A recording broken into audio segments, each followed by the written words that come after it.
Just want to begin by wishing everybody a very Merry Christmas to you and your families. So happy to see so many families here tonight, and we welcome you. I'm going to kind of give a homily I normally don't give. It's not my style, so I'm going to go outside of my comfort zone a little bit. First off, let me thank Deacon. This is why I have a deacon, so he can read all of those names in the gospel. I took a little bit of Hebrew in seminary, so deacons in sacristy going, how do I pronounce this name? And I was like, Deacon, this is Pike County. Nobody's going to know. Doesn't matter. But we're here to celebrate something God has done for us, God entering into his creation in a concrete time, in a concrete place. And people absolutely love Christmas for that reason. There's so many traditions just involved with Christmas. And like I said, I'm going to kind of go outside of my comfort zone a little bit and just talk about some of my family traditions. And I hope you kind of find your story and my story as well, because it really is. There's just something about this time of year that brings out the best of humanity. So when you go home tonight, if you turn on TNT, you will see The Christmas Story airing for 24 hours straight. That started back when I was in high school about 25 years ago. And I would sit there and watch this just mesmerized. Ralphie's plot to get the greatest Christmas gift, a Red Ryder BB gun. And I think we can all just relate to that, this plot to get this great Christmas gift. And I was thinking this week, what are some of the great gifts that I received over my 39 years on this earth, all the Christmases I can remember. And several really stuck out. And I don't know if you'll be able to see them, but if you go to YouTube later, on the St. Martin website, you'll be able to see this. The first gift I really remember receiving was in 1985. I was 5 years old. I had an Atari 2600. Some of the younger folks won't know what that is, but some of us a little bit older will remember the Pac-Man, Space Invaders. Man, it was incredible. But there was this new thing coming out. My dad happened to see it in the Sears catalog about 4 months ahead of time. And he said, this is going to be big. Nobody's going to know what it is. Behold, my first great Christmas gift, the Nintendo Entertainment System. The Nintendo came with Super Mario Brothers and Duck Hunt. And they gave you this light gun. And I just remember sitting there playing for hours and hours. Duck Hunt. It was amazing. They gave you this gun. You got to shoot at the TV screen. And when you missed a duck, that dog came out and started laughing at you. Y'all know what I'm talking about? And then you just start shooting the dog because you're mad. Man, what a great gift that was. I had so many years of great joy with that. Until something better came along, the Super Nintendo. And this became obsolete, which is why I had to print off a picture of it. I have no idea what I did with mine.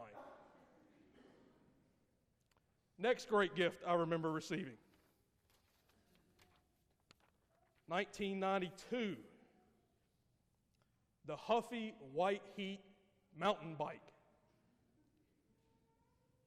That was incredible too. I started plotting like Ralphie to get this way ahead of time. It had this like neon color to it. It had these big tires. They were advertising it all over the place. It was expensive. I was going to be the envy of the neighborhood with this thing. It had 18 gears on it. I don't know how to work 18 gears, but I thought that was cool. What do I need 18 gears for? I live in the city. I don't know. But this allowed me at 12 years old to just travel all over the city of Prattville, go to my grandmother's house and go to my cousin's house and go to the YMCA. This gave me a sense of freedom. I have no idea where that bike is now, but I'm sure it's in a junkyard somewhere getting for steel or something. It outlived its time, but I remember it vividly. Finally, my all-time favorite gift. In 1996, as you probably know, if you don't know, I was a baseball player. I loved sports. Baseball was my thing. I worked hard at it. I had a batting cage in my backyard. My dad threw batting practice continuously to me. We would go to the field all the time. He'd hit me ground balls. And he got something that probably cost him about 3 paychecks, actually. And I still have it. The Wilson A2000 Conform glove. It's got a dial on it. I don't know why. It's to tighten it around your wrist or loosen it. This was probably $300 in 1996. And I had this all the way through college with dreams, I'm going to go play Major League Baseball. Then I got to college and realized, hey, they're throwing 93 miles an hour sliders. I can't quite hit that. I better start looking for another career. But I remember this. This is my favorite gift that they gave me. And I put it in a bag somewhere after I was done with college, and I was like, I got to go get a job now. I will never use this ever again. It was kind of sad. And I thought this was the greatest gift that I had ever been given. But I held on to it, not knowing where it would show up again, where I would use it again, but hoping I would use this again. So I held on to it. If you think about all of your great gifts, the things that have been given to you, things that are trendy, that come and go, things that you hold on to, by far the greatest gift the world has ever seen that we can't duplicate is the gift of Jesus Christ. God gives himself. Just think about that tonight, wherever you're at. What is God's greatest gift to us? Himself, God. He enters into a specific time and a specific period. His greatest gift is himself. Take all of the gifts of the world, things that you love, things that you hold on to, and multiply that times infinity, and then multiply that again times infinity, and that's what we're here for tonight. So Archbishop Rhodey mentioned this in a homily this past weekend. The first thing everybody's going to do tomorrow is go to the tree, and everybody's going to look for a gift with their name on it, and you're going to pass that out. God has put a gift with our name under it. He's put himself as the gift. And that's totally up to us, whether we want to accept that gift or we don't. Maybe we unwrap that gift for a little while and play with it. Maybe it becomes like a Nintendo, like a white heat bike. And then we get bored with it and we give the gift back to God and say, I'm pretty much done with this. Or maybe it is the gift that endures, that we never grow tired of, that we hope we get to use again, the way it was for my baseball glove. The greatest gift I was ever given was not anything tangible. I'm going to pull out the greatest gift I was ever given, because I didn't know where this was going to lead me to one day. I really didn't know. At 23 years old, I put this away like I put my faith away and went on my own way and forgot about it. I'm sure it's a story many of us can relate to. The greatest gift my family ever gave me was the gift of my Catholic faith. This is my baptismal certificate. It has a list. Every Catholic church has a list of every sacrament recorded. This tells you everything you need to know about me. This defines me, and this defines me before God. This is to certify Christopher Guy Booten, child of Guy Armand Booten, sitting right over there tonight, and Deborah K. Ferguson, sitting right over there. Born in Montgomery, Alabama on February 28, 1980. Good Lord, I'm getting old. Was baptized on April 19, 1980 in the Church of St. Joseph, city of Prattville, Alabama, by the Reverend Patrick Marr, who passed away a couple years ago. Great hero of mine. My godparents, sponsors were Augustine Booton, sitting right there, and Janice Godfrey, sitting right there. My entire family is on this sheet, is here tonight. Also, First Communion, May 1st, 1988. It's why I tasted the body and blood of Jesus Christ for the first time. My confirmation date, ordained to the Order of Deacon, Cathedral Basilica Immaculate Conception, Mobile, Alabama, May 30th, 2015. Ordained to the priesthood of Jesus Christ, Cathedral Basilica Immaculate Conception, Mobile, Alabama, June 4th, 2016. The gift my family gave me was my faith, and I'm ever grateful for that. And it has allowed me to be here.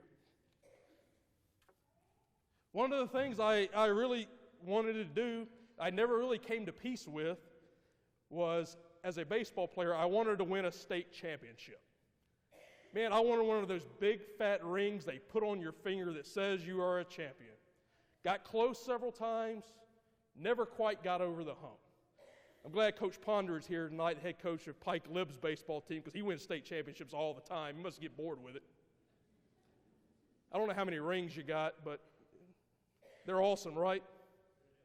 Yeah. I never got to win one of those. And I put this baseball glove away, this gift, not knowing when I was going to use it again. When I was ordained, I became the chaplain at McGill-Tulin High School in Mobile Catholic High School. One of the things I used to do was on Friday on my day off, I would go out and practice with the team. I'd sit out in the outfield and hear confessions from those knuckleheads. I'd go take batting practice with them. They were like, "Father, you can still swing it a little bit." I was like, "Back up, let me show you how this is done." But bringing this glove back out again, I celebrated Mass for that baseball team before their 7A state championship game against Bob Jones in May. And I said, "You're going to go win a state championship today. And I'm going to be so proud to put that ring on my finger when you come back." Look at this gaudy thing. It weighs about 4 pounds. And I love it, not because it says I'm a champion, because it reminds me of the journey I've been on. That I dusted off the gift of my faith again, and God fulfilled something I long desired for. And this is the beautiful thing about our faith. So when you see me wear this thing, it's not me just trying to shove this in your face. I mean, it is kind of like, you need to go that way. The exit's that way. But it's a reminder of the journey sometimes that we all go on in life. And how God is there wanting to give us this gift that is our faith. And He continually does so. So I'm going to close with this. I'm going to do something that's probably not liturgically correct, and I'll deal with the bishop later on it, okay? By God's providence, 3 of my servers over here tonight are baseball players. Mr. Brock Huner, Mr. Brady Huner. Forward, where you at? You're right there. Dominic, you can just stay put. He's my MC. He's got more important things to do. Brock actually plays at my alma mater in college. I want to do something that I never thought I'd be able to get to do because I'm here as a priest tonight in Troy, Alabama. I want y'all to come stand right down here. Come on, man. Don't be shy. Get a little athletic ability about you. All right, face me. Brock, the other direction. All right. I want you to go down to the first pew. Throw it. Don't throw it into the tree, okay? You're a college baseball player. You can make a short throw, right? Attaboy Brock. All right, Brady.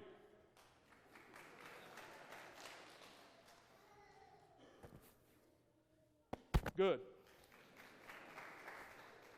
All right, Ford. Don't Mariah Carey this thing and, one hot me, okay?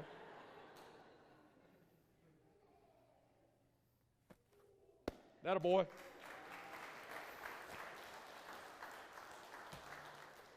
I did that last year with my pastor at St. Dominic, a left-hander. He almost hit the deacon with it when he threw it. I kid you not. But I'll close with this. Our faith is that great of a gift that God gives us. As they place the baby, and it's not just for one night, as they place the baby Jesus in the manger where animals ate out of, literally, that's what the feeding trough is what the manger was. It's the great symbol that Jesus is placed in that. The early church fathers knew this. That great gift that is our faith, Jesus doesn't feed us just once. He continually feeds us with the gift that is himself. At least we know where to go to find that. Every single Mass. This is my body. This is my blood. Given for you for the life of the world. Shed for you. Remember that when you come forward tonight. The gift that is our faith. Christ will continually feed us and give us the greatest gift the world has ever seen, truly present in the Eucharist.